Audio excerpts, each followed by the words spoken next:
Bonjour à toutes et à tous et bienvenue dans notre nouvelle web-série qui revisite quelques idées reçues sur le métier de la promotion immobilière.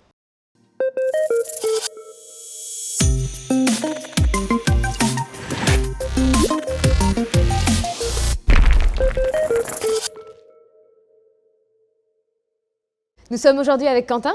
Bonjour Quentin. Bonjour Fleur. Nous sommes sur le chantier Skyhome du groupe ARC où a été installé un dispositif de tri des déchets. En 2 mots, comment avez-vous mis en œuvre ces stations de tri ?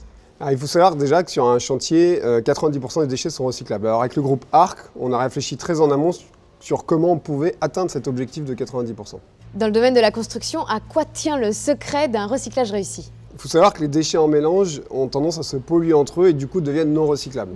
Et donc le secret du recyclage réussi, c'est d'essayer de trier le plus en amont possible les déchets de manière à ce que la matière soit propre pour le recyclage. Alors du coup, on a ici installé des stations de tri directement sur chantier, in situ, ce qui permet aux compagnons en fait, de trier leurs déchets dans les différents contenants mis à leur disposition.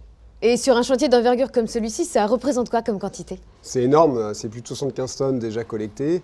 Et à la fin du chantier, on estime à plus de 300 camions qui auront collecté des déchets pour les transformer en futures ressources. Le groupe ARC est précurseur dans le domaine, mais d'autres acteurs se saisissent-ils aussi de cet enjeu ? Ah oui, de plus en plus. D'abord parce que les mentalités changent et que les acteurs du bâtiment veulent s'engager dans des démarches qui sont éco-responsables. Mais aussi pour des raisons réglementaires avec la loi anti-gaspillage pour une économie circulaire qui oblige les acteurs à rentrer dans ce type de démarche. Merci Quentin pour toutes ces précisions sur la démarche responsable mise en place avec le groupe ARC.